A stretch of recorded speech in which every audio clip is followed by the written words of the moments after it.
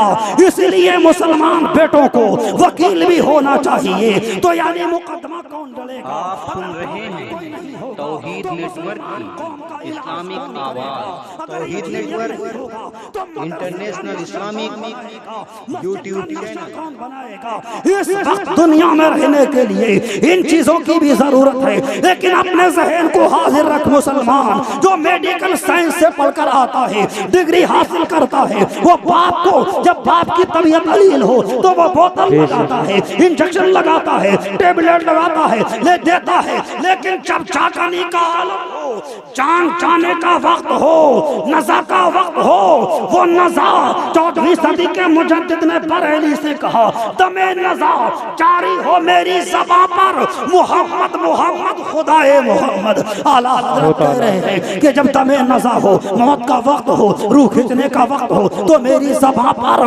اللہ کا نام ہو، میری زبان پر مصطفیٰ کا نام ہو، یعنی میری زبان پر کلمہ طیبہ ہو۔ جب نزا کا وقت ہوتا ہے، دم نزا یعنی موت کا وقت ہوتا ہے، تو وہ ڈاکٹر بھی کہے گا اے لوگو میں نے اپنی پوری کوشش کر لی، میں میڈیکل سائنس سے پڑھ کر آیا، مجھے ڈاکٹری کا جتنا علم، میں نے بوتل بھی لگائی، انجیکشن بھی لگایا، اب اس کو ٹیبلٹ کی ضرورت نہیں ہے، اب انہیں قرآن کی سورہ یاسین کی ضرورت ہے۔ تو جو بیٹا حافظ قرآن ہوگا وہ سرہانے کھڑے ہو کر قرآن کی سورہ یاسین کی تلاوت کرے گا۔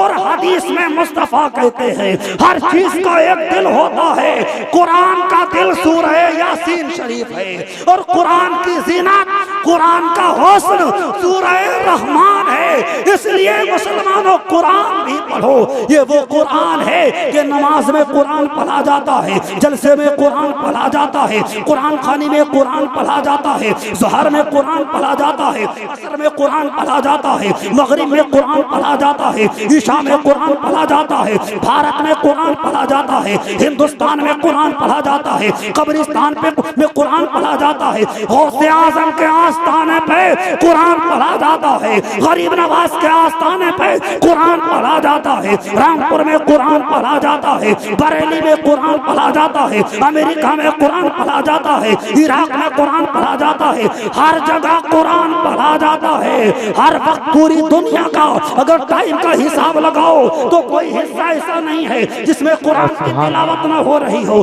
قرآن جو ہے سب سے زیادہ پڑھی جانے والی کتاب ہے۔ اگر کوئی غلام یاسین بنا ہے تو قرآن کو پڑھ کے بنا ہے، کوئی تسلیم بنا ہے تو قرآن کو پڑھ کے بنا ہے، کوئی حافظ عدنان بنا ہے تو قرآن کو پڑھ کے بنا ہے۔ بات کو پھیلا دیا جائے تو سنو، اگر کوئی مفتی اعظم بنا ہے تو قرآن کو پڑھ کے بنا ہے، کوئی مجدد اعظم بنا ہے تو قرآن کو پڑھ کے بنا ہے، کوئی محدث اعظم بنا ہے تو قرآن کو پڑھ کے بنا ہے، کوئی غریب نواز بنا ہے تو قرآن پڑھ کے بنا ہے، کوئی غوث اعظم بنا ہے تو قرآن پڑھ کے بنا ہے، کوئی امام اعظم بنا ہے تو قرآن پڑھ کے بنا ہے، کوئی اگر حسین اعظم بنا ہے تو قرآن پڑھ کے بنا ہے، کوئی مولا علی بنا ہے تو قرآن پڑھ کے بنا ہے، کوئی اگر عثمان غنی بنا ہے تو قرآن پڑھ کے بنا ہے، کوئی فاروق اعظم بنا ہے تو قرآن پڑھ کے بنا ہے، کوئی صدیق اکبر بنا ہے تو قرآن پڑھ کے بنا ہے۔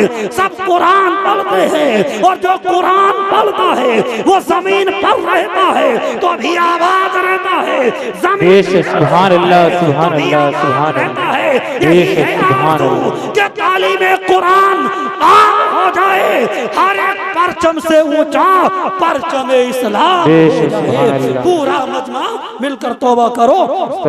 استغفر اللہ ربی من کل ذنب واتوب الیہ، لا الہ الا اللہ محمد رسول اللہ وما علینا الا البلاغ۔